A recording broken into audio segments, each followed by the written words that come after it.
Need two sets of audio. Ready?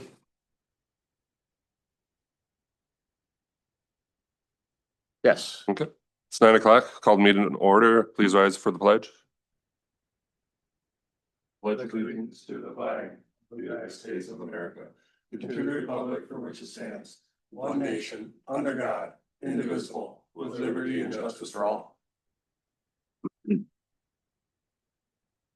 Welcome everybody to the August 12th, 2025 Pipestone County Commissioners meeting.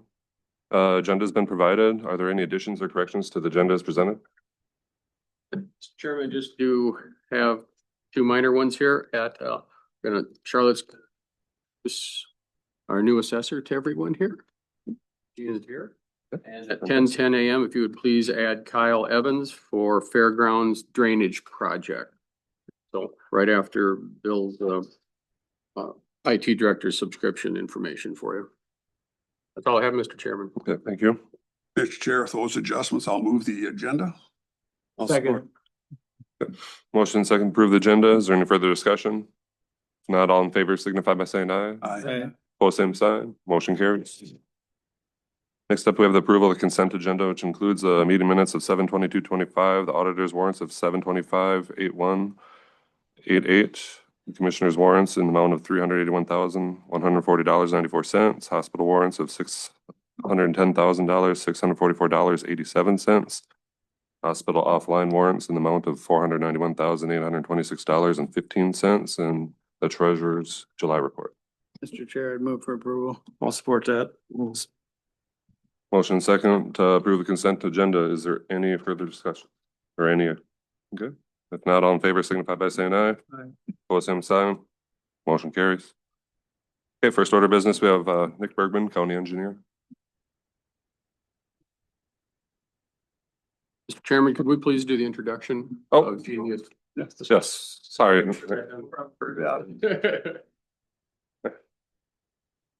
Thank you, Steve. Got. Morning. Morning. Introduce Jean Nelson. She served as our county assessor. Recommending a resolution for her official appointment. Welcome, Jean. You bet. Yeah. Would you mind sharing a little bit about yourself? You don't have Use to, the but if microphone, you'd like, you please. certainly can. I grew up right on a farm by Seaforth. I don't know if you guys know where that's at, but and then after I got married, we traveled here and there, different towns, and then ended up in Slayton where he was from. And then after he passed away, I worked at Murray County for like 13 years. After he passed away, then I moved to Ivanhoe and have been the county assessor there for 5. Then came back here. Great. Home or to Mark's and Fortunate to have you. Yes, very. Your husband worked with my son. oh, he did. I'm Lucas's dad. Oh, I know Lucas. Okay. He's Yeah, small he's world. the sixth. He said to say hi. Oh, say hi. Okay. Or Mark really enjoyed. Yeah. Everybody likes Lucas. Yeah. Yeah. So have you been in the office for a day or two yet? Kind of finding your way around and I've been here for 2 weeks. 2 weeks, yeah. Yep. So, yep, it's been good. A lot of sames, a lot of difference, but yeah, we'll figure it all out. Not new to the assessing world, so that helps. a lot. Right. Absolutely. We're- Oh, good. We see no proof of that. July That's a- is a it's cake day. so- Oh, We're gonna have to, so we're gonna have to wait until next year now. Okay. No, more than. Well, thank you and thank you. Yeah, thank you so much. Welcome.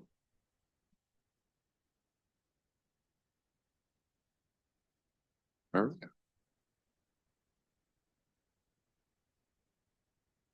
Nick Bergman, County Engineer. Good morning. Nick. Morning.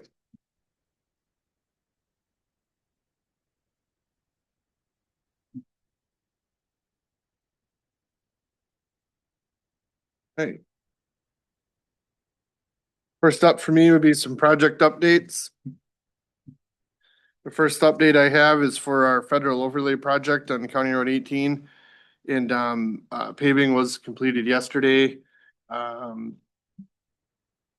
Today and tomorrow, and Thursday, they're gonna wrap up shouldering. The sequence is they're putting most of the main line, the main shouldering down and like fine tune that and then do the behind the driveways. So that's the sequence. So the behind the driveways are the ones we were getting the most questions on, and unfortunately that'll be last, but it'll happen. So the Edgerton Main Street project is complete. Our 2024 box culvert contract number 1 is done, and I'm gonna ask for approval in a few minutes here on final payment for that. Next page, our 2025 box culvert contract number 1 actually started yesterday, so. Dates here by the time I sent them out, but. Then the last 2 updates I have are on the last page, 2025 box culvert contract number 3. That bid opening is August 26th. And 2025 box culvert contract number 4. We're gonna talk in a few minutes about setting an opening date for that, so. That's it for project updates. Next up for me, did anybody have any questions on the annual report? Any follow-up there? I know Luke has one that I have to dig into for him, but what else? No.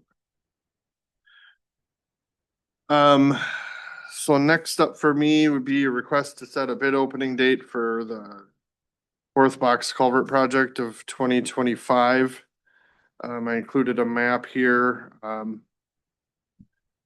These are bonding. These are not special town bridge. These are 3 of the 4 are bonding. The other is too small to qualify. So 3 of them are on County Road 16 within 1 mile, and the others up on our County Road 11 by Highway 75. And we'd like to have a bid opening date of September 23rd at 10:30 a.m. Mr. Chair, I'll make that motion that we set September 23rd at 10:30 for a bid opening for contract number 4. Second. Motion second, to set the bid opening September 23rd, 10:30 a.m. Okay, is there any further discussion?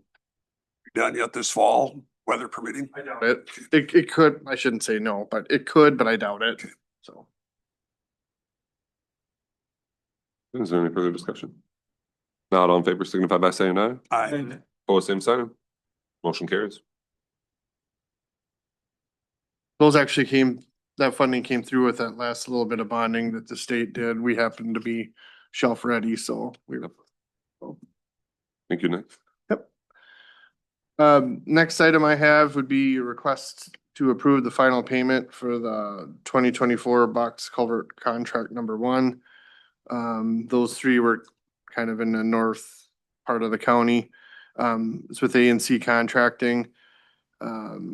As you'll see, it was just about $1 million contract, and they came in at 2,000 over. So I mean, that's on $1 million contract. That's really, really, really close. So, so yeah, final payment amount $48,347.72. Move for approval. Motion second to approve the 2024 box culvert contract 1 payment, final payment in the amount of $48,347.72. Is there any further discussion? Was weather much of a factor this year with the rain that we had? This year. Yeah, on these, So the ones we just approved were done last year. oh, excuse me. Yeah. It was cold when they, for that. I don't know that they had any like out of the ordinary problems with water, but they got started late, so it was pretty cold when we finished up. So they had to do some touch-up seating this year because of it, but that's on it. Any further discussion? Okay. Not all in favor signify by saying aye. Aye. Opposed, same sign. Motion carries. All right, then last for me would be some maintenance updates. We finished this last pass of mowing. We've been hauling a bunch of gravel and repairs, but that pretty low key, so. Guess that's all I had. Any other questions for me? Any questions for Nick? No? Okay, doesn't look like it. Thank you. Thank you, Nick.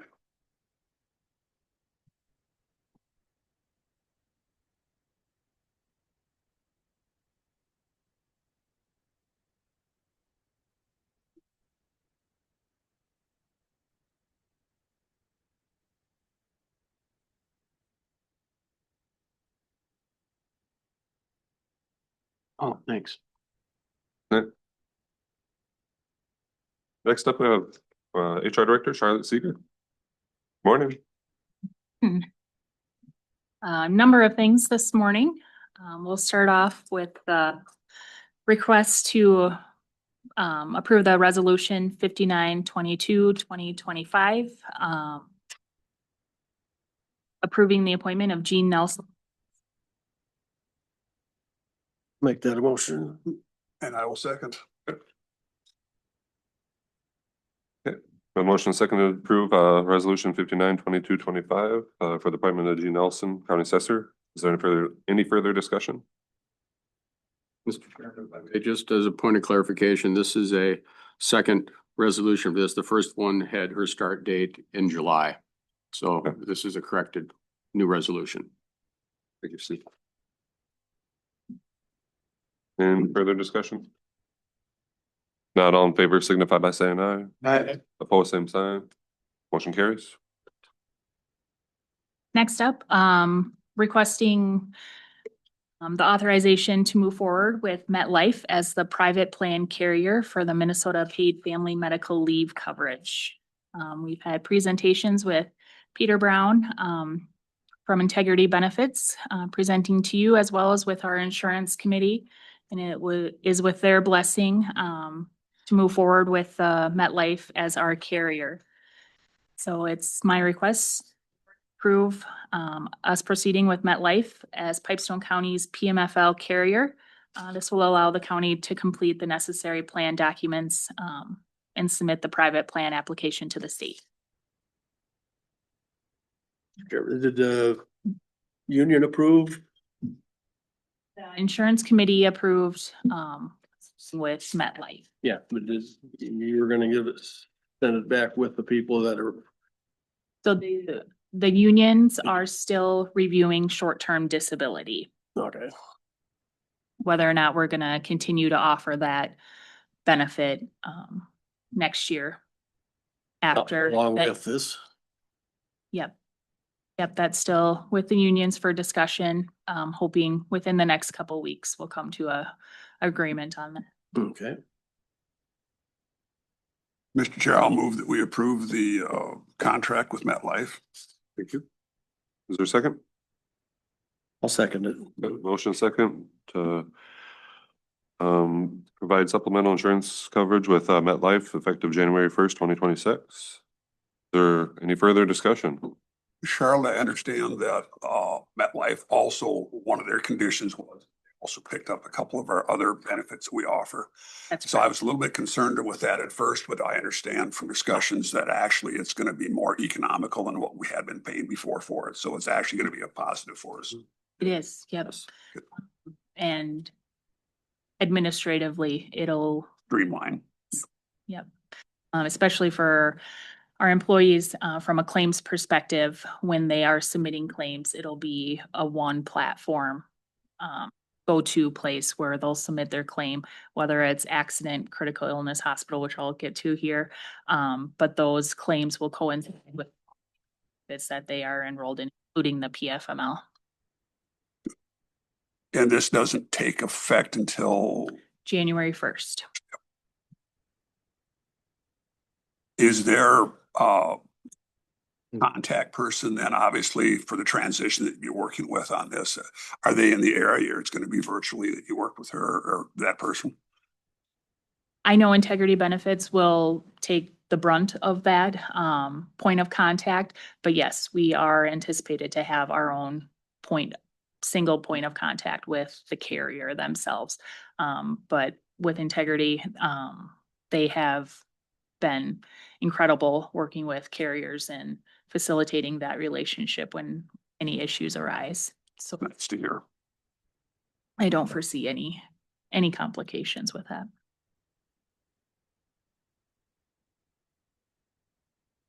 Any further discussion? Not all in favor signify by saying aye. Aye. All same sign. Motion carries. Thank you. Next up, I am requesting approval to submit the application with the state. So going with a private plan, we submit this, plan to the state along with a $500 processing fee. That is a one-time, included with the selection of our carrier, MetLife, who is an approved carrier with the state for the PMFL plan. We're essentially just letting the state know that we're choosing the private plan going forward. Move to approve. Thanks, Dan. Okay, a motion and second to approve the private plan insurance MetLife through application for the state of Minnesota. Is there any further discussion? Not all in favor signify by saying aye. Aye. Opposed, same sign. Motion carries. Great. So next up, will be our 2026 vision insurance carrier.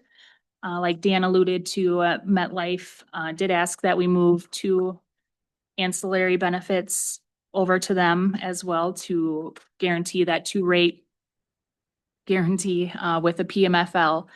So first up is the vision insurance. So I am requesting the transition for our current vision carrier from VSP to move to MetLife effective January 1st of 2026.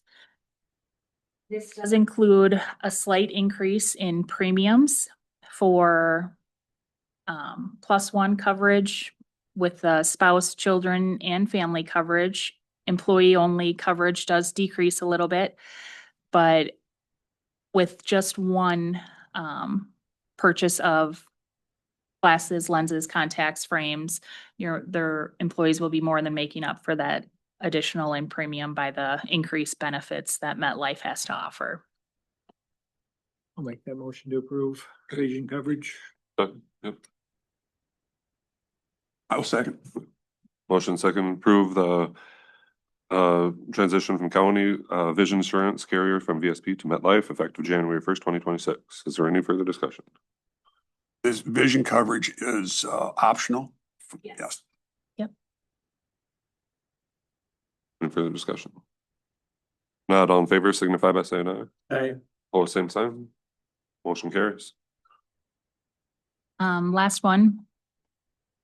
Request for action is approving the transition from our current voluntary supplemental insurance offerings, which includes our accident, hospital indemnity, and critical illness from Cigna to MetLife, effective January 1st of 2026. I'll make that a motion. And I will second. Motion second to approve. Is there any further discussion? Not all in favor signify by saying aye. All same sign. Motion carries. All right, and just a brief report. Currently have 2 open. We do have a highway maintenance worker position opening due to the resignation from Jonathan Martins. So currently accepting applications for that position. Our EMT position, we completed interviews yesterday. So looking for this week, hopefully filling that one here pretty soon. Resignation was effective July 31st. And we also received the retirement for Lisa Braun, which will be effective September 30th, 2025. She is currently the deputy assessor. Chris McChesney has moved into that role already. So we won't have an open position to fill there, but grateful and celebrating 11 years of service with Lisa. Just a brief update regarding our HRIS and payroll RFP. It was published July 22nd. So currently accepting proposals. The submission deadline will be August 20th. Following the close of that RFP, we'll review and evaluate them internally. And we'll also be doing shadowing with other counties that use those vendors that provided proposals, just to see hands-on how those systems operate in conjunction with other systems that we currently have, such as new roads. Looking to make a final recommendation to the board in October. And implementation is targeted to begin in early 2026. Any questions regarding that? This would be an update from our current. Yep. So this would be potentially moving from CPT as our HR payroll software to a new platform. All right, and last update I have for you is our RISE committee, which was rebranded from our wellness committee. We are organizing a health fair kickoff week, which will be the opening week of open enrollment, scheduled for October 20th through 24th. During that week, we'll have biometric screenings on site by Pipestone County Medical Center, chair massages, a hydration station, informational booths, and other interactive activities to promote the mission of the RISE committee and further engage employees in wellness and workplace community initiatives. We've reached out to dozens of local businesses to help sponsor and promote financial wellness and employee well-being during that week. So it should be quite an event, and I encourage you all to attend. Any questions? You're gonna hold the event where? Here. On site all week. So beginning Monday morning, with the hydration station and chair massages. We'll also have a mental health advocacy speaker coming to us from MCIT. I have sat through a number of things, and the way she connects with employees is really incredible, and just getting that information about our EAP out to employees, I think it's a valuable underutilized resource that we have. So that'll start the week. We have biometric screenings on Tuesday and Thursday. So the hospital will be coming here to do those. It'll be a quick 10-minute test with a finger stick. Their fasting is required, but it'll give you cholesterol, glucose, triglycerides, all your basic health panel that you need. Identify any areas that maybe need some further workup. Just giving employees a chance to get those numbers where they may not otherwise be able to. Lots of things in the works. There will be no cost to the employees, correct? No cost to the employees. It will be funded by what we have in our wellness balance right now. And our wellness account is funded by the credit card points that we receive by using our Visa credit cards. There's no county allocated dollars into our wellness fund. It's solely funded by the snack stations that we have and those credit card points that we receive. During the fair, if you'd like some engagement from us, let us know or let me know what the schedules are. We'll see if I Yes. can. I kind of assumed that there was a hook there somewhere for us to get Yeah. roped into this. If nothing else, you can. There'll be a day for each one of you. Sure. He just wants a pint of our blood. I'm sure the hospital would take it. I love the terminology here. Hydration station. Is that a juice bar? It won't be juice, but it'll be Open bar. No. Dan will be in charge of that day. Uh-oh. Uh-oh. the recorder's office had that idea of the hydration station. Just simple things to add to your water to get employees drinking more water and cutting out the sodas. So Any other questions for Charlotte? Thank you. Thank you. Thanks, Charlotte. Next up, we have Kyle Career, Good job. Environmental Director. Morning, Kyle. Come on, Kyle.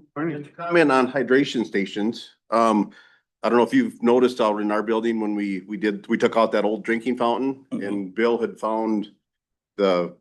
That's a refill- nice unit. That little, yeah, it's a refillable bottle station with a cooler in it and a filter. That is the most wonderful thing ever. Every staff uses it. It's great to have. So. Clean water. Yeah, it's good. Clean water is a blessing. Yes. Hmm. Yep. Oh, especially with the filtration. It's not a reverse osmosis, is it? Nope, it's just a filter system with a cooler and it's just nice that you can just slide your bottle in there to refill it. Yep. It's very nice. Yes. Kyle's it one of those that reads how many bottles, like plastic bottles you Yep, save? it's got a reader on it too. Do you Yeah. know about how many you guys have saved I so think far? we're about 4,300 right now. That's impressive. About a year and a half. Yeah, that's very impressive. That's good. Thank you. I don't believe Van Dykes are coming, so yeah, being a little early isn't a problem. Okay. The solid waste committee, did meet with Van Dykes following last board meeting, discussed options and came back to the board here with the recommendation that we increase the contract by $100 per load of cardboard to Sioux Falls for the remainder of this year. So far, since our meeting, we've been filling a roll-off once a week, approximately. It's full right now today, but I believe it's gonna be about one load a week for the remainder of the year, the way it looks. They did say it gets busier in the fall towards Christmas especially, but they're hoping to have another potential disposal option ready by the end of the year.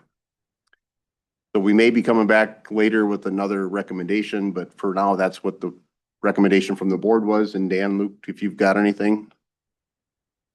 I think that pretty much covers it.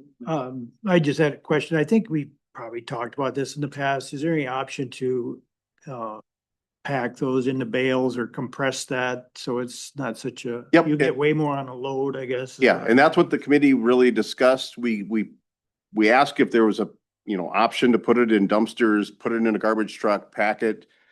Their garbage truck is in town twice a week. But it is busy other times of the week. So for their current operation, that's not a possibility. So they said, no, that would not work. And they were very concerned with the dumpsters being filled with garbage. And I said, well, we could put, covers on them, and they really weren't supportive whatsoever of having dumpsters there just for abuse also. Is that something like a piece of equipment that we could have to do, or is that? Very expensive. You need three-phase, which there is three-phase out at the highway department, but the problem is that you can't have the general public putting cardboard into a compactor. Just to have an employee? We would almost need an enclosed building with a compactor inside with them pushing cardboard, through a slot somehow. Or an employee would have to? Or an employee, yep. And the cost benefit is just Okay. when their current compactor, they said they were hauling about 3 to 4 ton per compacted load. Loose cardboard out of the roll-offs now, it's about a ton. Did I understand they do get paid now for the cardboard? They are getting 30, well, it just went down again. So they were getting $30 a ton at our meeting. I believe that it went down to 25. Were they getting it before when they went to Slayton? No, they were dropping at So Slayton now for if it nothing. falls, then they are getting paid. Yes, but their perspective on that is that it's not beneficial to them to get that $30. $30 doesn't go far. And they're saying by taking these loads to Sioux Falls, Dan was concerned, it's only 40 miles further. Their concern or response was that there's times where you'll end up sitting in a line for 45 minutes to dump, and you've got traffic to deal with, so your loads are taking much longer for staff time. And I guess I was probably just saying, well, $100 and then the 30, it helps. Oh, definitely. Yep, it all adds up. But I was kind of surprised, even with a compactor roll-off that if you're only hauling 3 ton and you're getting, so you're getting 3 times the savings, but in a garbage truck, I think you can maybe get 5 ton is what they were saying. But it's just a very bulky product to deal with. But for now, this is our option. Yep. Right, yeah. And they recommended that we do it by load so that we're not overpaying and we're not, they're not getting underpaid either, so. So they're planning just to leave one roll off on the site, have that filled. Once that's full, they'll take it away and then dump it or bring a new one in. If I may, but because of the complexity of this issue, that's why I'm pleased that we are doing this just on a short-term basis. We're going to reevaluate this at the end of the year. Because the situation itself, I'm not real happy with the whole thing. There's got to be a better way of doing this. Yep. And I just didn't want to just automatically just roll into this. I will say though, Kyle, that I actually am a little disappointed that they're not here for this meeting today. Because there is another issue that needs to be addressed as well too. And at some point we need to look at that as well. And that being, I don't know if you want to convey to them, I wish they could be here in person. There seems to be some ambiguity as far as who can and cannot use the dumpsters for recyclables. And we need to dispel this misnomer that it's only for rural people. I think it was covered fairly well at the meeting. At our meeting, I want it covered here in Okay. public so that there's no ambiguity whatsoever going, because we've talked about this in the past. And there have been individuals from Van Dykes that have made posts on social media and so forth, and have actually ostracized people for using it. And it's not their place to do that. For one thing, they're wrong, but regardless, it's still not their place to do that. That is the county's business, not the contractor's business. So that's why I wish that they were here today so we could clarify that. So I don't know how you want to move forward with that. If you want to. It's kind of a touchy subject because if someone does have large quantities of cardboard, it would be recommended not to use the roll-offs due to how often they get filled. However, and the rules for recycling do require that the commercial hauler provide recycling services to the businesses. Yeah. The city is doing that, Van Dykes are doing that, but yeah, you're right. It's something that we don't want to stop people from having the ability to dispose of cardboard in the roll-off. Right. And it's not just, it's not focused at commercial haulers, the residential as well too. Right. Because they have voiced their disdain to people for bringing cardboard there, not commercial, residential. Right. And it's not their place to do that. Right. And I know we discussed at the meeting, we talked, they have a big box. So they said, well, you can cut it up. Well, no, it's not their place to put that. Yeah, we have this issue early on with one of the bars filling the recycling sheds with glass. And that was That's commercial. That's different. That was commercial. But yet it's kind of a similar issue. So since we went to the totes, it's not been an issue any longer, but yeah, there's always been some problems with commercial materials in large quantities. But we would encourage residents to use their tote or, the 96-gallon containers as much as possible, because then the roll-offs don't get filled as quickly. And we're paying for that service to be there, whether people are using it or not. Right. So there is some confusion about it. No, I don't think there's I want to get that confusion. Confusion cleared up. I mean, Anybody. I realize that anyone can use the roll-offs, but I think we should encourage people to use their at-home units because we're paying for it. You might as well use it. It's not always convenient though. It may not be, but for most people, it would be. How do the sheds fit into this? The Sheds are just for rural people? They're intended for rural, and so are the roll-offs in Pipestone. So the roll-offs in Pipestone take the place of the sheds that we previously had. So there is really no differentiation between the roll-offs and the sheds. But Van Dykes did say the sheds are working well. They've got totes in the sheds that are being pulled out, dumped, and then put back in. There was an incident in Edgerton Shed the other day. Somebody from not living in Pipestone County was putting stuff in it. And that does happen. They were taking the time to recycle, but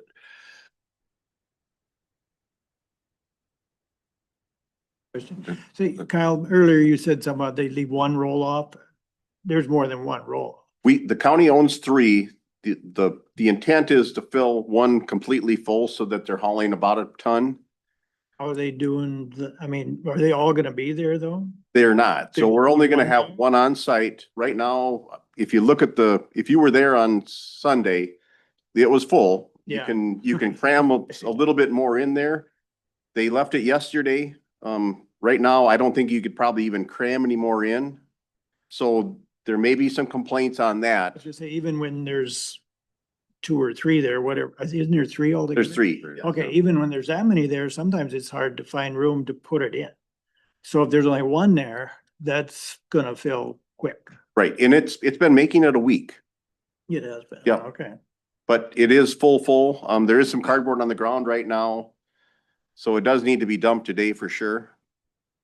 And I know, it's frustrating if you come with a fairly good sized load of cardboard and you can't get it in there, you're just gonna have to take it back home. So why can't we leave all three? they don't want three half full ones. Well, but They then want one wait till one's full. It's difficult. So that was something that the committee talked And when about one- and. when one's full, you'd take it. I don't know, Dan or Luke. Oh, no, I just, I know, My- they just made it sound like every time there were multiple ones there, it was more likely to be, each one would be half full and not. well, Anyone that's would be true, but when there's one there, it's full when you go there and you I can't fit it understand. in there. Right. I've had to bring stuff home again. Yeah. It needs to be monitored more closely. Well, I don't know how you Once monitor full, you it, need to but get one there, so when people come with cardboard, they got a place to put it. yeah, well, that's what, Exactly. instead of bringing it back. So whoever makes the determination that it's full enough, that needs to be monitored more than once a week. That's difficult again, because I would have said yesterday it was full and it should have been dumped, but it's still there yet today. Oh, okay. So again, at the end of the year, we need to look at this. Mhm. And again, I want to be very, very clear that anybody that pays their solid waste assessment, whether they live in town or in the country, have got equal rights to use that anytime they want. Yep. And I want to make sure that Van Dykes not only understand that, but abide by that.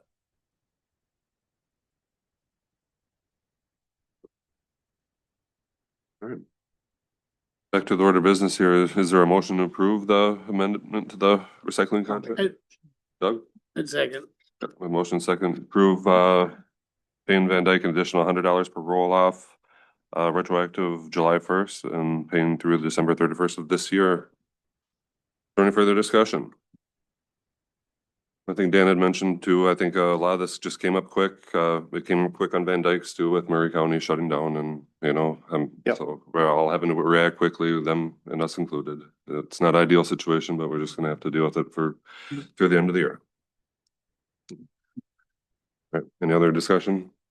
Not all in favor signify by saying aye. Aye. Opposed, same sign. Motion carries. Steve, we didn't feel it was necessary to have a formal written signed amendment. So we just figured the board action today would be adequate. Since it's a short-term amendment. Will they just bill that as They they would- do it? or- Oh, so I should have made one other comment.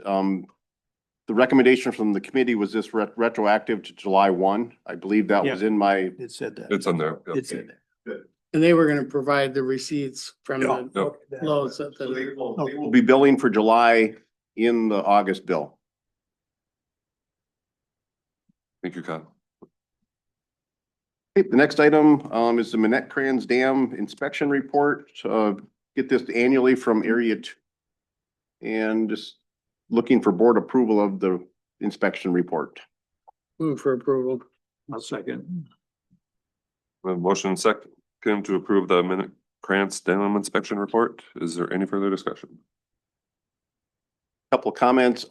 The trash guard, I'll probably continue working with the highway department, solutions. I was up there yesterday. It's all been cut, for hay and the bales have been removed. So that went fairly well too with the haying mowing of the site. Any idea how much they got off of there? How many? I don't know. Okay, just curious. Does the spraying get done? The spraying will be done in September, I believe, is when Tom said he would probably try to get up there, and he was gonna go do the island also out there. Is there any further discussion? Now I'll call the question. All in favor signify by saying aye. Aye. Opposed, same sign. Motion carries. And the last thing I've got is just I sent an email yesterday on the public land survey, project grant that we got. Dan is gonna finish up hopefully his digs today. If you're interested, you can give him a call and meet him out on site. And it looks, he's planning to hopefully, I think he said he's ahead of schedule and is expecting to hopefully be close to being done with the project by the end of this year. The grant goes through, I believe, July of next year is or June of next year is when that grant actually goes till, but things are going well. Hoping to get our project and everything online fairly soon, maybe in the next month or so from Pro West. Was there any you could not find? I think there has been, and then he just needs to make a judgment call of where that location actually is at based on what he's finding. So, but he said he has been finding most digs are finding something. Good. Yep. Any other questions, comments for Kyle while we have him here? Thanks, Kyle. Thanks. Thank you. All right. Was it 10? We have a public hearing.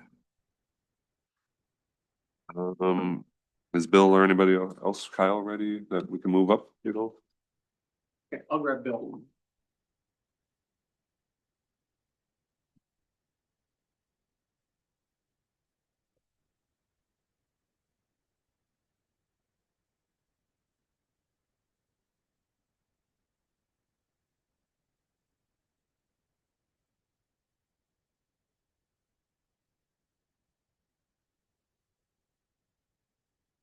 Be right in. Thank you.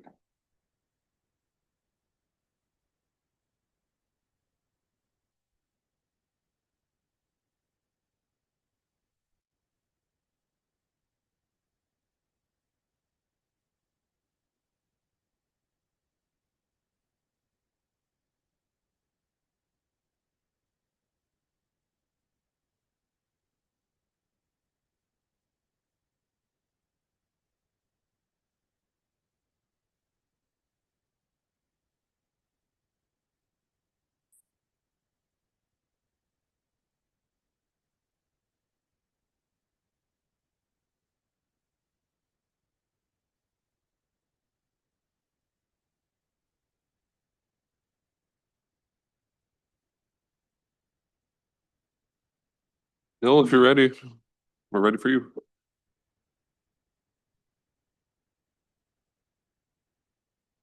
Good morning. Bill. Bill. Like to Barracuda renewal. The last time we did Barracuda, we did a 5-year deal. We locked in that rate and that worked out pretty good for us. So it's time to do that again. I've got another quote from them with the 3-year or 5-year again. Looking at the 5-year, that still seems like the better deal. We'd pay an extra $500 for those first 3 years, but we'll still lock in that rate for those next 2 years. And that's still under what they want to charge for 1 year right now. So 5 years down the road, I see this being $650, or whatever. So I still think that's probably going to be the best deal. I'll move for approval for the 5-year contract for Barracuda. Is there a second? I'll support that. A motion second to approve 5-year contract extension with Barracuda filtering service. Is there any further discussion? Of course. Absolutely. Go ahead, Dan. Could you explain to the public just what Barracuda is? It's an email protection system. You kind of explain what it is and why it's necessary. It's a spam filter and then it's a malware, ransomware type filter. It does work off definitions so that it's constantly in contact with them and it's getting the new definitions of what kind of stuff. It doesn't work necessarily. I might get myself in trouble. It might works based on how that email reacts. Because they open stuff in a sandbox and check it out. And again, the reason we have to have it is not just because it's a nuisance to deal with spam. but it's 80% of because the it's- email we get is spam. Yep. So it But cuts the it off danger the of top. spam is not just the nuisance part of it, it's how it endangers our network. Spam is just people trying to do business with us, right? But the malicious stuff is what we're really concerned with. Right. And that stuff is coming all the time too, along with this. How many, you said before, to the number of attempts a day, it's just astronomical. It's thousands per hour. Yeah. It's all automated, you know. Mhm. They just plug in our number and start hammering away. There are other products available that do this as well too, other than Barracuda, but you've There- done your due There are, diligence on yep. this. And several of our counties around us use this service as well. Any other questions? Not all in favor, signify by saying aye. Aye. Opposed, same sign. Motion carries. Carried. Okay. The next one I have is for buying the last switch cabinet that we need to completely upgrade new switches. And I have been looking since last fall for refurbished box and I just cannot find one. So I got a couple of quotes for new from two different companies that we've done a lot. And I'd recommend going with Rhino. They're local to Minnesota, the other companies in Texas. Not too much else to say about it. I'll make a motion for approval. Okay, thank you, Doug. Support that. Okay, a motion and support. Rhino. Yep, support purchase of Cisco C9404 from Rhino Technology Group in the amount of $5,150. Is there any further discussion? Not all in favor signify by saying aye. Aye. Opposed, same sign. Motion carried. Thank you. Kyle. Morning. Okay. So come here today to talk to you guys about the fairgrounds property. I noticed spring right away, we had a 1-inch rain and that's where we started. The tiles were all plugged. So we went through and I had help with a local contractor coming in, jetting out lines, the tile lines to drain the wastewater. And we got through most of the lines, but we found a lot of problems. The first problem we found is a lot of tree roots in one main line. We need to take and dig them up and put non-perforated would be the recommended route. So the tree roots don't be a problem in the future. We got them cleared out this spring, but they're constantly growing. They're going to be plugged up again by next spring. So that was one issue. And then the other issue is where the outlets, all the outlets, there's 3 outlets tiles going next to the adjacent property. It'd be in the north east corner. It'd be on Double D Gravel's property outlets. Well, that's all covered underground. And to get the proper fall and everything, we'd have to extend that. But one problem is anything that gets in those tile lines, like the wood chips from the fair and the straw and all that, it's filling all the tile lines up. So we have to, what is proposed is we put a concrete basin in there or like a clean out. So we can open that, clean out, and then from there we would drain it further down to get it so it's not buried underground. So then in future, anything that gets in those tile lines, it can settle in that basin or it can get flushed out further down and we have a clean out spot. The pricing on just that concrete basin and down, that'd be a 15-inch tile to extend it across Double D Gravel's property, would be approximately $15,000 from that. And then all the other little things cleaning up, depending on what they run into when you start digging in, but they we're pretty confident it'd be around that 30,000. Is time and material on the others, and they would document everything they do and going forward. But they were pretty confident it'd be well under 30,000, but they just put that mark there just to cover. That would be the threshold. That water's all headed toward the ditch. Yeah, so there's that ditch that goes, there's evergreen trees in it'd be Chandler Feeds property, and then Double D Meat, there's a ditch that goes in between there, all that goes, disperses there on, would be the west side of the old railroad track. And there's a culvert that goes underneath, but that is so low where the waters comes out of the tile, the outlet, that it's all underground, and we'd have to dig that up. And, if you dig that up just there and leave a hole, it still wouldn't work properly. Catch basin would mitigate any pollution concerns, say. Correct, that would collect it all, and it'd be like a clean out, it'd be a catch, and then we could clean it there periodically. Yep. I did talk to, Kyle Curry with Soil and Water, to look over it as well, just to make sure, have the proper, I don't know what you call it, the proper way to do it. And then I did talk with Double D, getting permission to go across their property to outlet the proper way as well. You talking with a local contractor to do the work or? Yeah, so it's Evans Drainage Tile Oh. is who it is. Yeah, they're pretty well known. They do a lot of work, and Would they build the catch basin or? Yep, so they would help build the catch basin. The only thing they wouldn't do is the top. If we wanted to finish on the top, they wouldn't pour the concrete. If we wanted concrete, we wouldn't necessarily have to have concrete. That would be something in the future we can look at. What that would be right now is just a tile line up with a grate.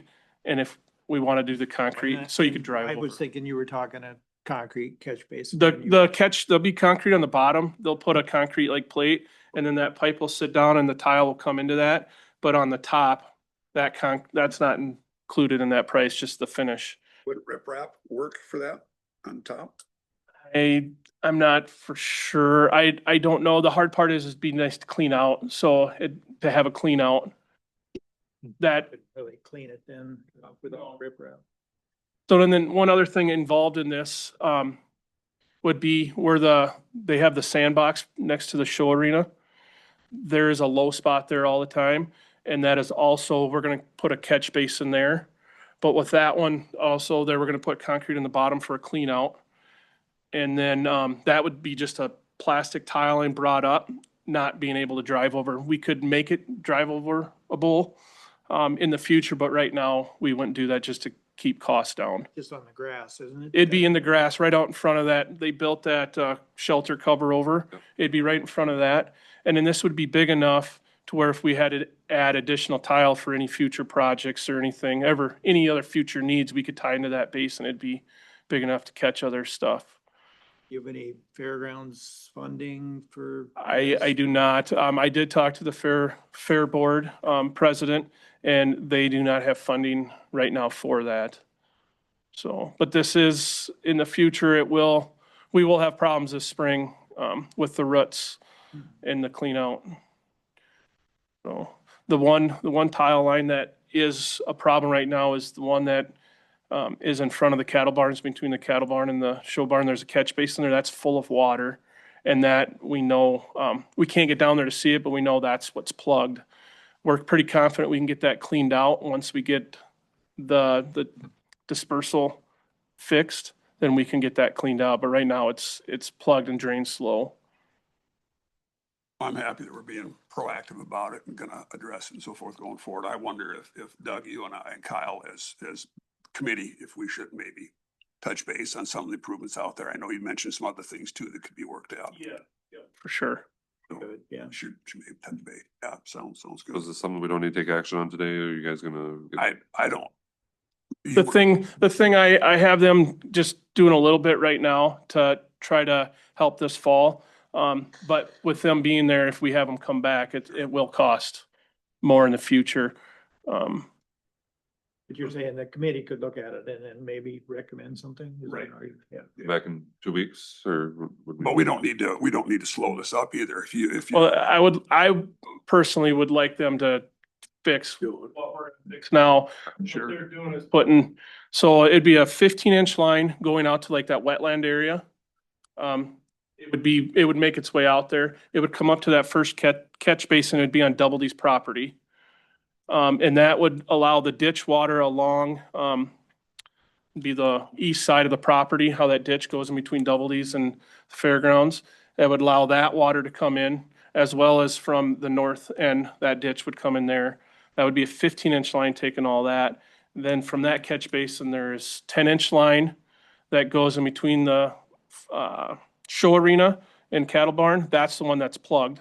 That would be tied on that catch basin. And then it also goes around to the, I would say, where the machinery gets parked during the fair, that area. I've got time this afternoon. If you got time this afternoon, maybe because we don't want to slow you up. Right, no. Mr. Chairman, I'd like to make a motion. I'd like to make a motion that we authorize up to $30,000 for water issues at the fairgrounds. I'll second that motion. Motion. Now you can decide whether you want to go and look first. We can still work with you. Yeah, and honestly, if you guys come and look, I know it's going with them. We went through and tried to do the legwork before coming here. That's gonna be the absolute worst. We're hoping it's way less than that, but that's just be the top price. I guess for further discussion too, you mentioned you got a contractor lined up. I'm assuming that the specialize of that work plus, because we've got highway department's got equipment as well too, manpower, but they probably don't have the time to do it. No, I talked with a few personnel out there. I talked with Nate and they got their hands full right now with what they. And I assume that. Yeah. and like this isn't wouldn't need to be engineered, stamped or anything by that means, but they do this for a living, so it's kind of nice having their input for sure. Okay, we have a motion second to approve up to $30,000 for drainage improvements on the Pipestone County Fairgrounds. Is there any further discussion? As far as the budget goes, we have $110,000 in the 2025 budget for improvements and maintenance at the fairgrounds. Okay. So we do have funds available. Thank you. Yep. I think that shores up everyone's questions on that matter. Don't tell Skip that. It's not the fair board's money. No. Is there any further discussion? All the question. All right. Well, all in favor signify by saying aye. Opposed, same sign. Motion carries. Mr. Chair, can I take this opportunity? Absolutely. While Kyle's here. Great job this year. Mm. Just, jumping into it, just your first fair out there. And I personally appreciate all the extra work I know you put in out there, some of the additions, some of the fix-ups you did, some of the cleanups. So thank you for that. Yeah, appreciate it. Thank you.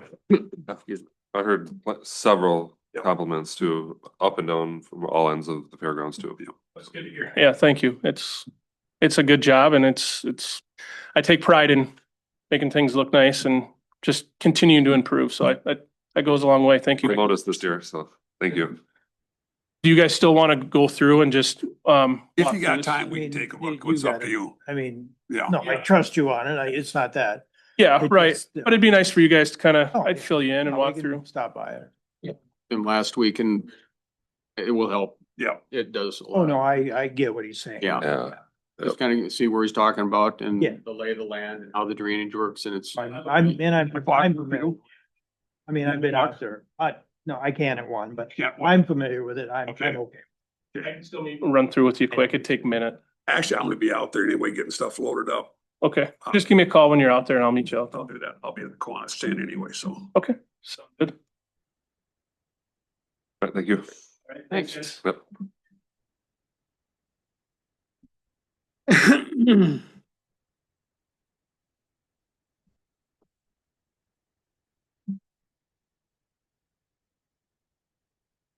Well, 45 seconds, so yeah. We can get started. Morning. Good morning. How was Europe? That's good. Good. I was kind of hoping for a PowerPoint presentation. Slides. Yes, it's. No, you're. Lots of it's not. pictures. It's PowerPoint now.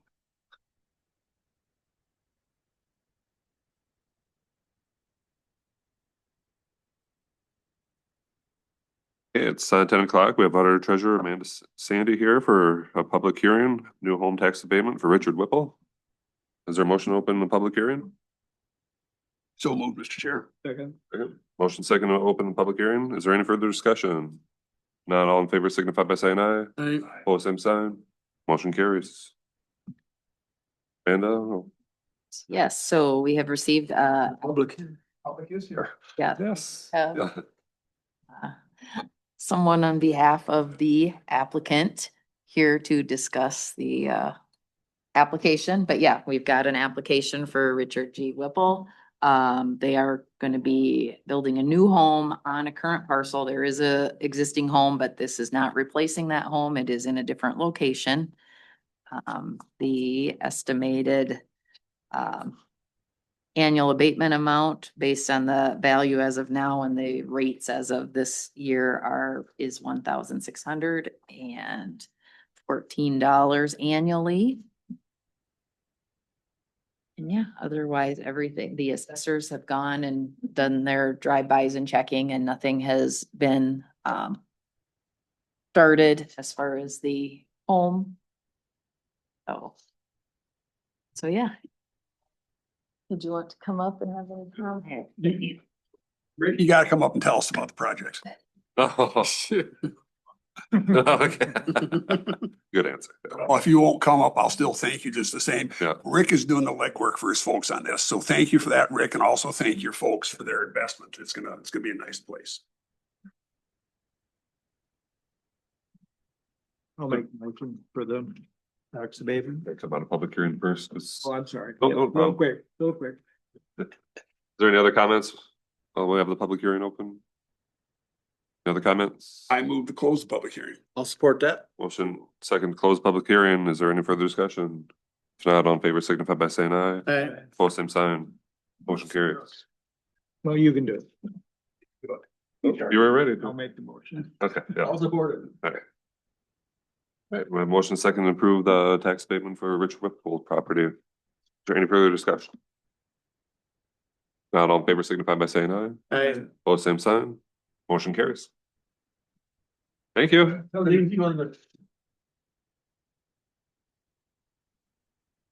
Hey. Gentlemen, want to do committee reports or would you like to take a brief recess? How are you feeling? It's a big family. What? Take 5? Okay, we'll take a brief recess. Reconvene in 10 minutes.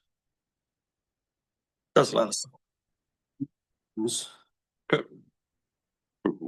The time is 10:13. We'll reconvene the meeting. Next up, we have Jody Wacker from Minders Library Budget. Morning, Jody. Hi, Jody. Morning. Welcome. Thank you. At this, can you hear me? Yes. Perfect. I don't know if any of you are fantasy football fans. I'm not necessarily. I spent my 29th, my golden birthday, doing a paper football draft for my husband. That's how much I loved him.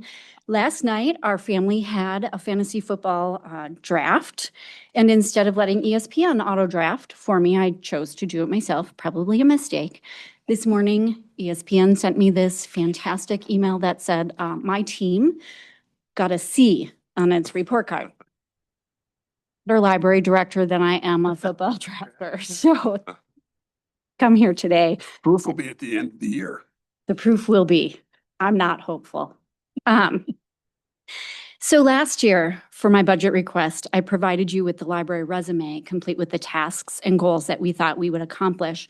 We're making really good headway at Minders Library on those, most notably in our outreach. We have community-wide story times for Tiny Tots. Emily's been going out to the parks and doing story times in our county parks.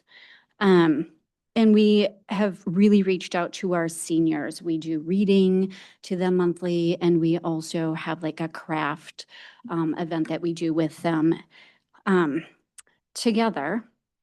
Well, this year, I'm going to present you with a report card, hopefully not a C. Together, Edgerton and Minders Library serve the county well, And I would give us a B+ on that, like as a whole. We've come into this last couple years with a little bit of turmoil, and I think things are finally settling down, right? Unfortunately, we have a new library director starting at Edgerton, so Tracy Vanderhaar will be starting there. So I can't promise that she's going to learn all of the ropes that she needs to in this next 4 months, but I think what happens in 2026 is going to be fantastic. We meet our patrons where they are, right? We provide increased services and we have decreased barriers. We've done that through the tremendous grants that we can receive through the Minnesota Arts and Cultural Heritage Funds and through Prairie Lands Library Exchange. We tap those out almost to the dollar because we recognize how important it is to provide services that we cannot have with limited budgets. And also these grants though don't cover our overhead, right? So that overhead remains the same no matter how many grants we get that way. We have our Mango Languages platform, which has skyrocketed this summer. In the last 2 months, we've doubled our usage. We check out Wi-Fi hotspots. I can't vouch for Edgerton's, but Pipestone, we have 8, and they are always checked out with a waiting list. So we're providing wireless internet for people in our county that do not have access to internet otherwise. I know we've had people job search on those. We've had people run their small businesses in the times when their internet is down. We've had people new moving to the community who don't have their internet yet hooked up. People use these for all sorts of reasons, and it's a valuable service. We have state park passes now. I don't know if you know that, but we are part of the DNR program. It was pilot program, and we were one of very few counties that did not have state park passes, despite the fact that we are within 40 miles or 40 minutes of 4 state parks. And so it's really, really fantastic. Now we have 2 state park passes, and already that started July 1st is when we were able to first offer those, and ours have already gone out over 10 times. And so we're allowing people who otherwise maybe wouldn't go to our state parks to explore those state parks, to get out into nature, to appreciate our community as a whole and what we have to offer. We check out Chromebooks. We host musicians and artists and authors. We provide workshops and educational purposes and crafting events for socializing. We have career corners and cafes, play areas, and printing services. So really, I think our strong suit in our county is that we connect our community, especially in a time when connections are being lost. Study after study, you can find that people are losing connections, right? We are digital.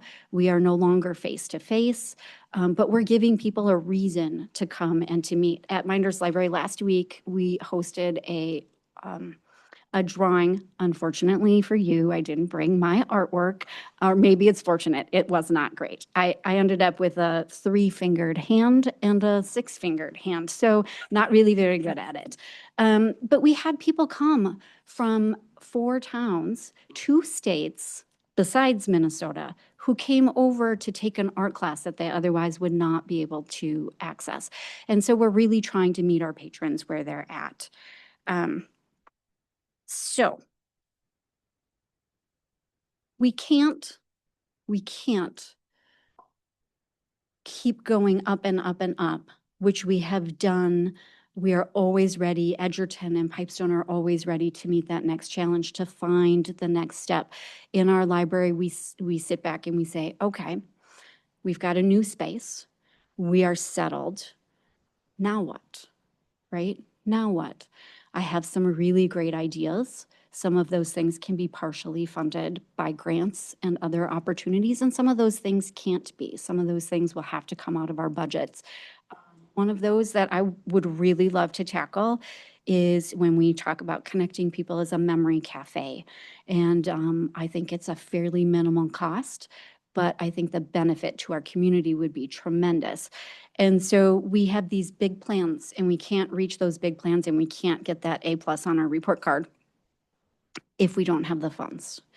And so I'm just going to run down a few things for our funding. We are not in charge of how much delivery costs to have our interlibrary loan books brought to us from all over the state. That has gone up collectively for Edgerton and Pipestone $120 for next year. Our digital platforms, which have exploded, our ebooks and our audiobooks that are online, people are using those like crazy. We're not in control of how much that went up. Collectively, another $735.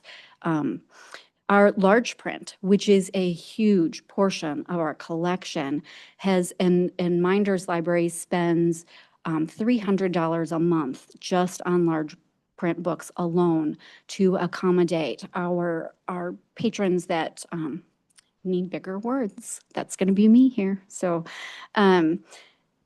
and Junior Library Guild, it is our service that we have, our subscription service for our youth. And so it's to help vet and send us books that are great for our youth and our communities.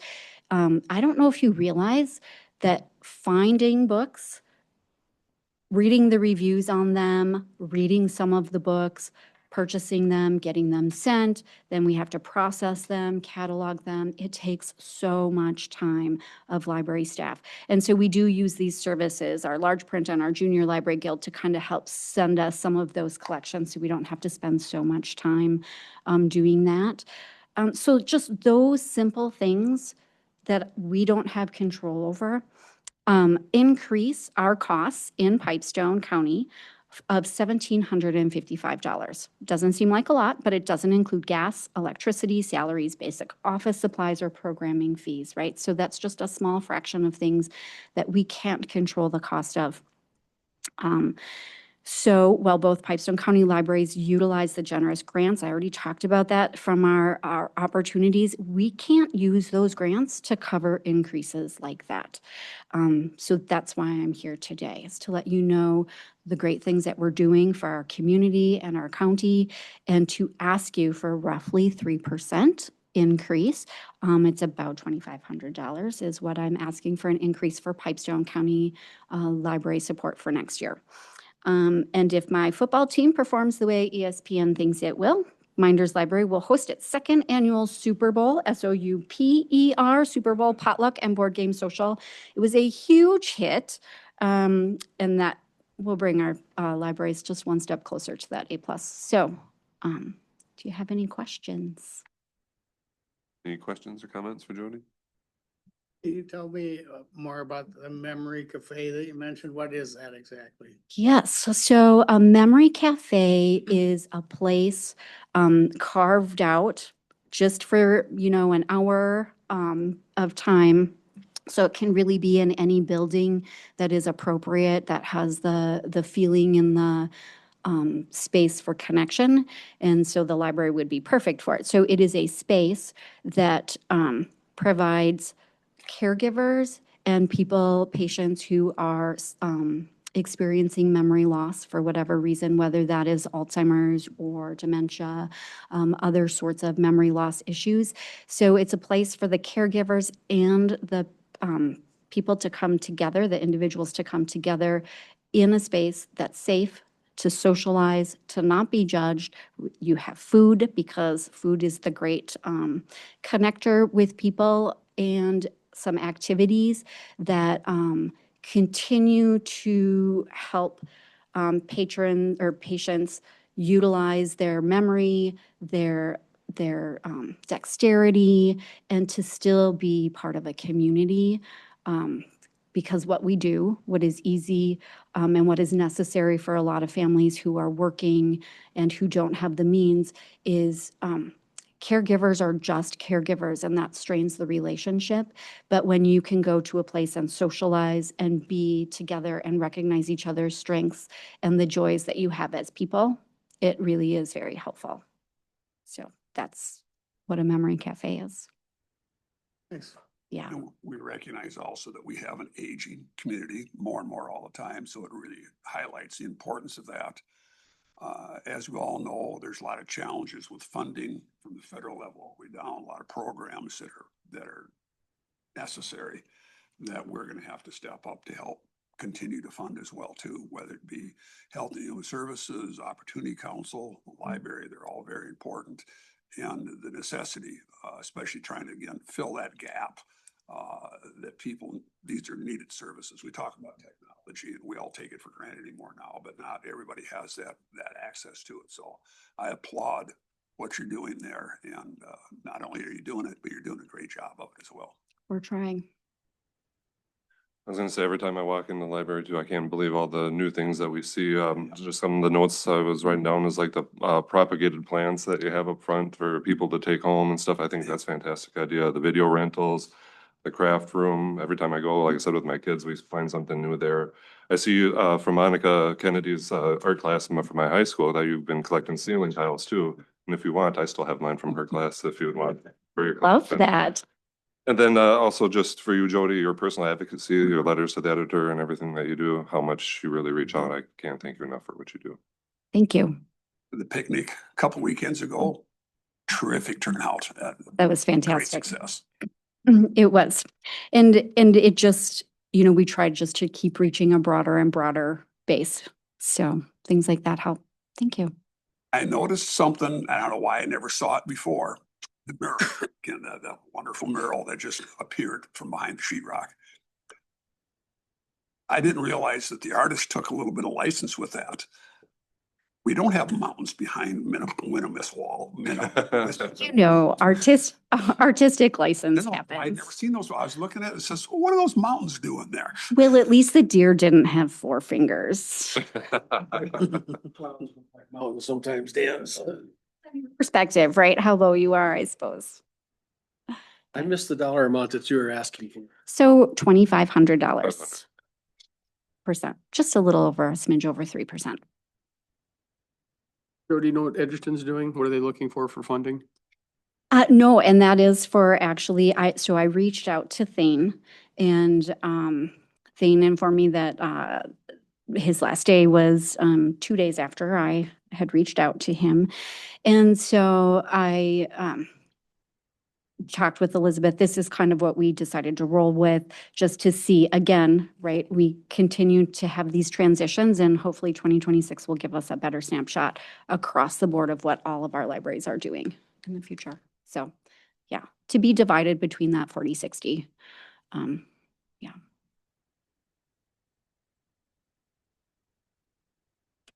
Thane is moving on. Yes. Yep. Advertising for a part-time, correct, for Edgerton? You know, I was provided the name of Tracy Vanderhaar, so I'm not sure if Thane said that Tracy would be taking over. I don't know if that's just interim or, yeah. So I'm not sure. Tracy's worked there several years, part-time. So. Yeah, so I'm sure she's probably interim, somebody to kind of keep everything together. Yeah, she'll be.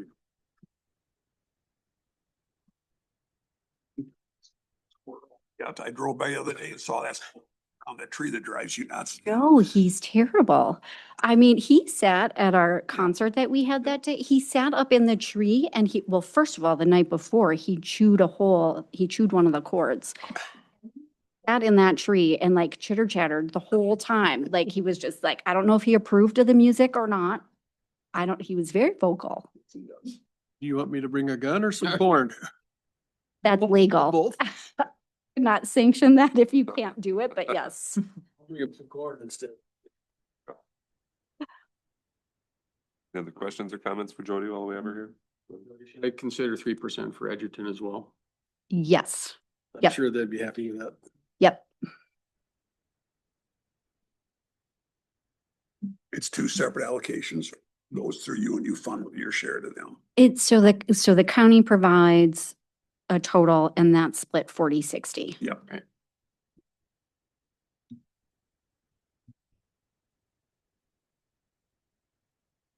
Perfect. Thank you. You as I'll well. let you know how my team goes.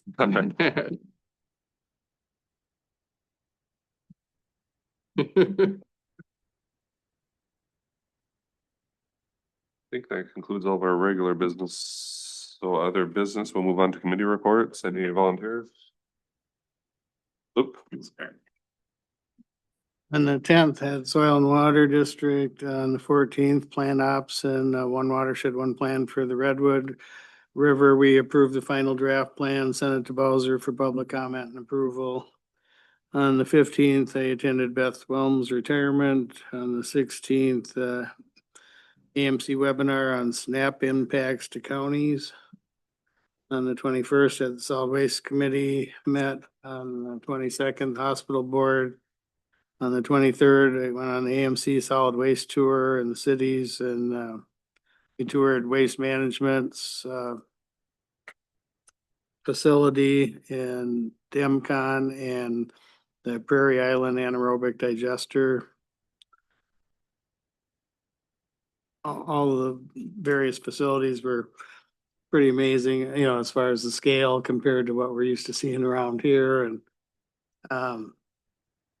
it was interesting, like Demcon has a $70 million investment and they cannot obtain insurance because of the fact that they take lithium batteries that of course start on fire.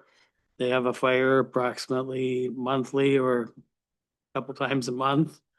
And they actually have, I think, drones that they will send out to extinguish these fires.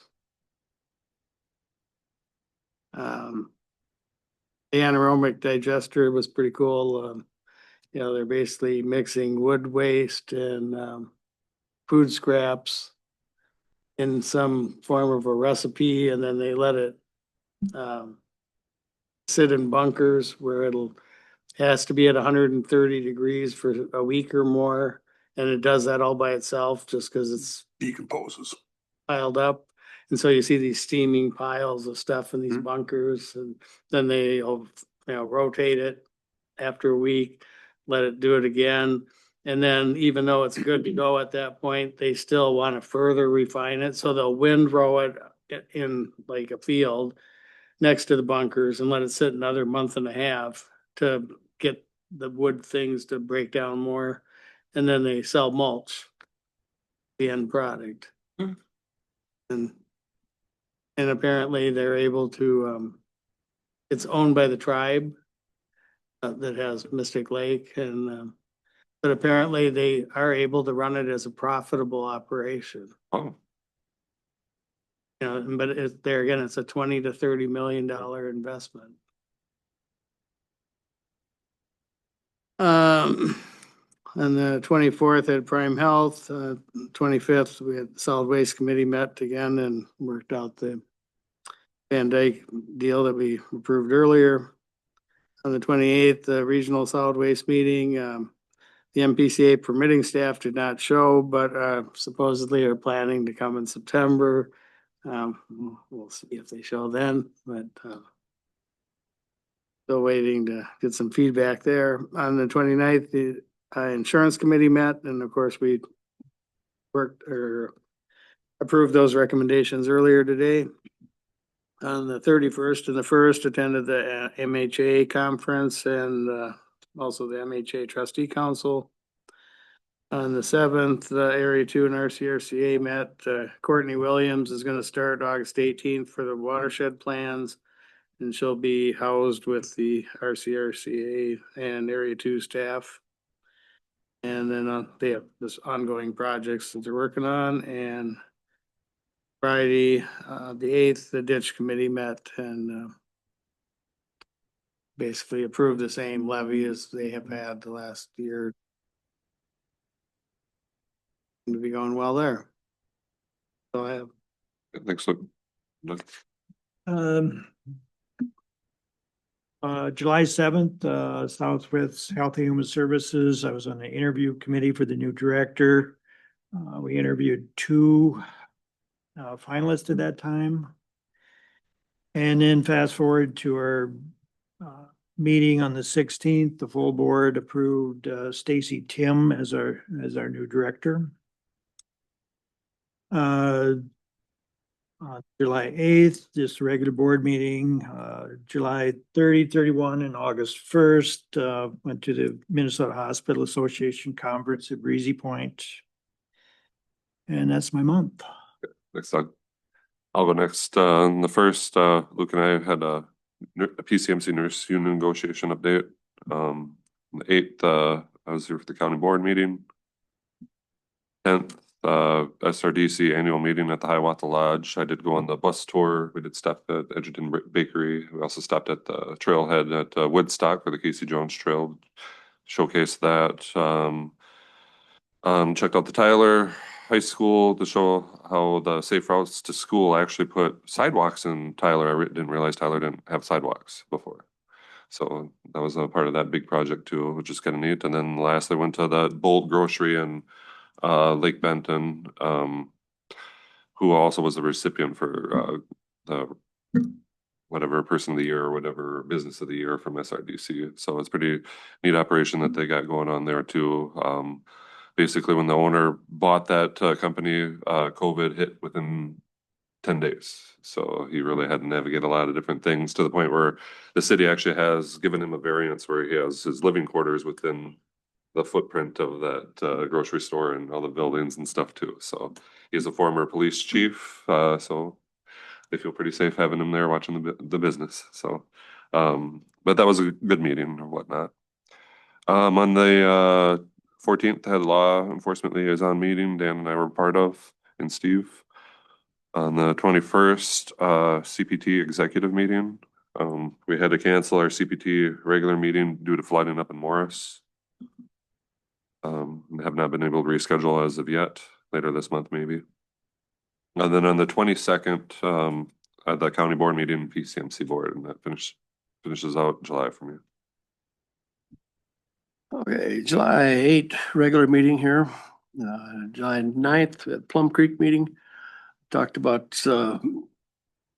lack of funding from the state. The Plum Creek system is part of the 13, and they were cut $50,000 statewide, so that was not a bad deal.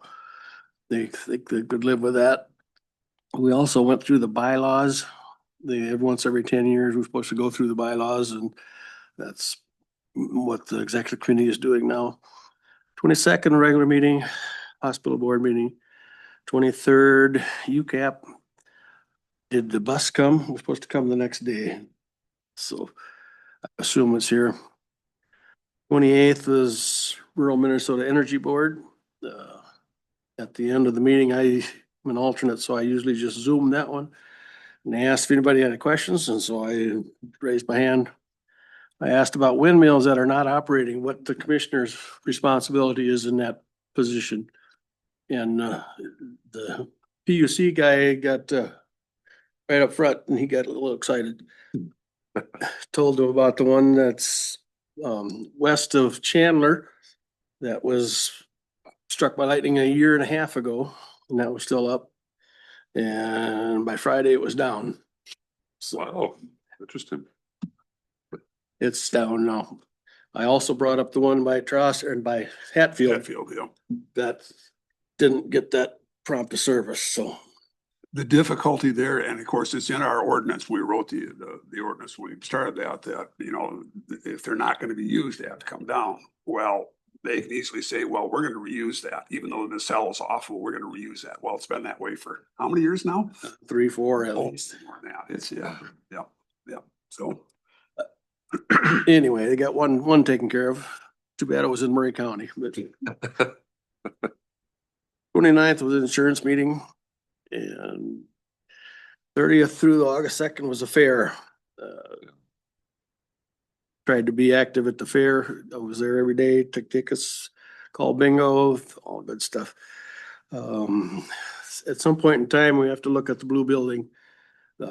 One guy's idea was to turn it into the horse barn, seeing as how it's a freestanding building. But I don't know if that would be a good idea to have the horse barn right in the center of the fair, but probably not.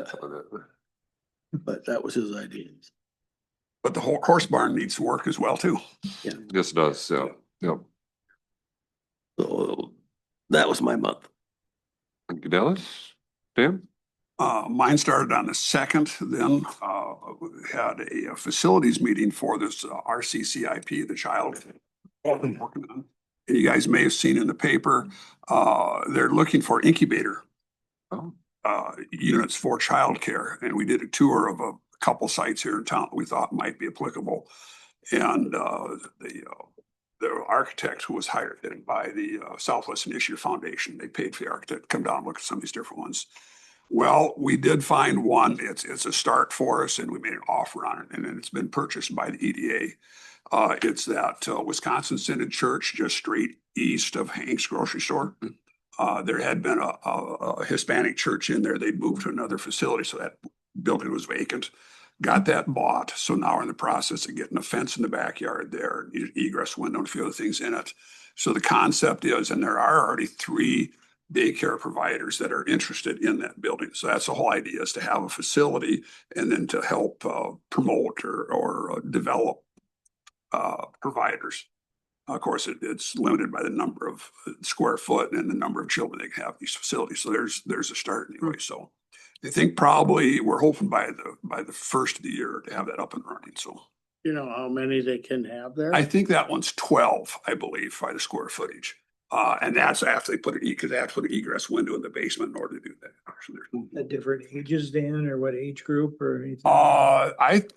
Childcare, so all the way from infant, and I think that depends on their licensing too, how many infants there's a ratio. Right. You have infants, you have to have more people, I think. Yeah. Yeah, I think so. One infant per person or something. Or if you knew what they're shooting for, a certain age group or something. Age group wise, no, anything from infant up through in the middle Whatever school. they decide to take or. Yeah. Good. Then my next one then was on the 9th, and that was Veterans Memorial Committee. And as you've seen, we've had fundraisers out the fair and so forth, and has a great success on selling our hats. People like those hats. So the plan is to get that dirt work done and even some concrete poured out there yet this fall. Some of the stone, I think all the stones have been ordered. How does that go? But yet the engraving, we're only going to be able to get some of them set to start with because we don't have the money for all of it. But we're going to at least want to make something to show the work that the community's put into it thus far. So there will be more coming yet by the end of the year for that. On the the 14th, we had plan ops. We also had our law enforcement liaison that afternoon. You mentioned Beth Wilm's retirement then for our Health and Human Services. On the 16th, we had our regular Health and Human Services meeting. We're also starting some of our, we had a situation come up with an individual in Tracy that's got a trailer court over there. And he's out of compliance with his storm shelter. And he's being difficult to work with on it. And they had scheduled a public hearing for him for this last Wednesday. Well, he has been rescheduled because he needs more time to get more of his documentation put together. He has to either have a specific facility himself or he has to have an emergency plan to do it. And so that's yet to be seen how that's going to work out. It's interesting thinking about the history where in 68 or 69, when Tracy had that killer tornado over there, you'd think that they'd be aware of the necessity for that shelters. Emergency plan can't be just run. No, it can't be just run. That's right. Depends how fast you are. Yeah, well, you can go to the town and you can go to City Hall. Well, in the middle of a storm, how do you get to City Hall and a lot of people that live in mobile home parks don't have access to There's good some kind of vehicles. option where if it's close enough or something, but that was apparently too far. That was too far. Yep. So that was on the 16th then.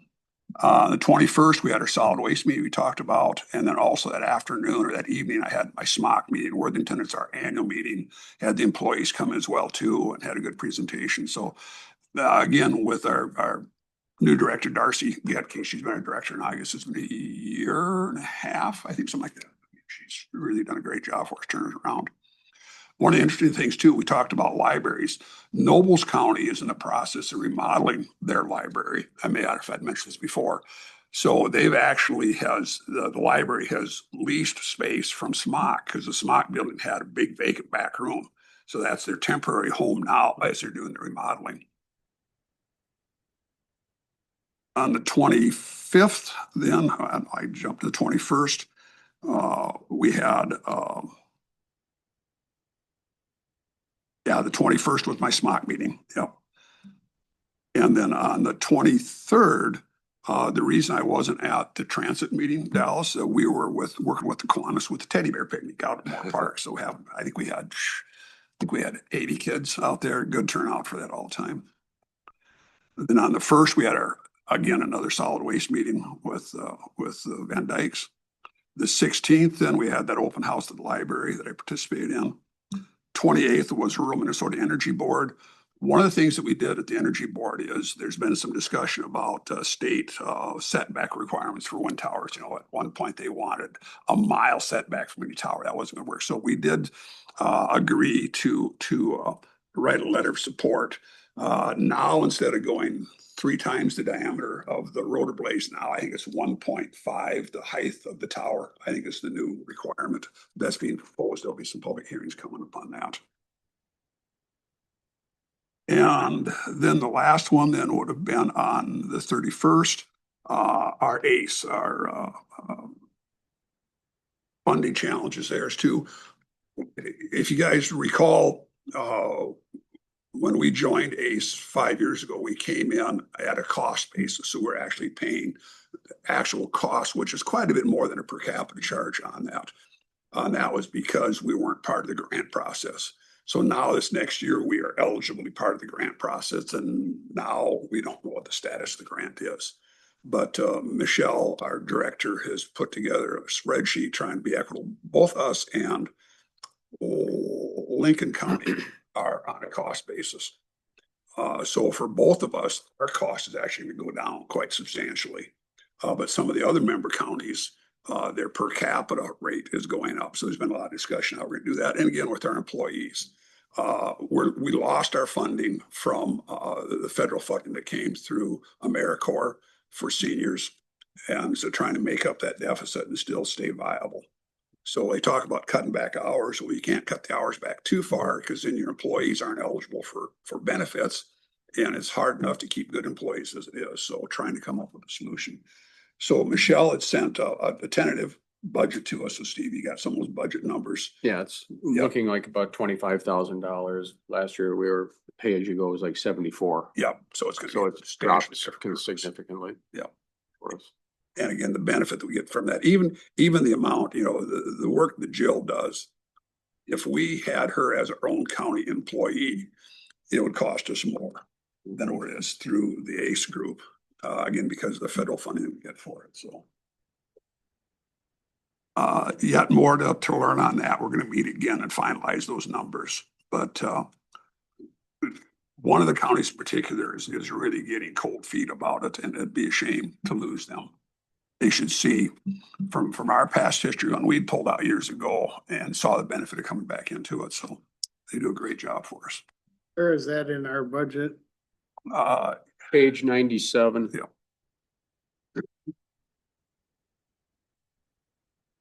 Originally budgeted 63.5 and we're at 25.4.5 now. Yeah. 701.69.74.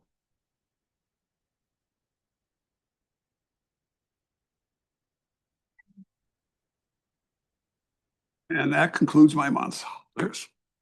Thank you, Dan. All right, that concludes our regular business and other business. Upcoming meetings, we have a budget meeting next week on the 19th at 9 a.m. Regular board meeting on the 26th at 9 a.m. ECMC board meeting on the 26th at 1 p.m. Is there any other business to come before the board? This is full day meeting, right? Yes. Yep. Okay. Any other business to come before the board? Adjourned, Mr. Chair. Second. Motion second to adjourn. All in favor signify by saying aye. Aye. Opposed, same sign. Motion carries. We are adjourned.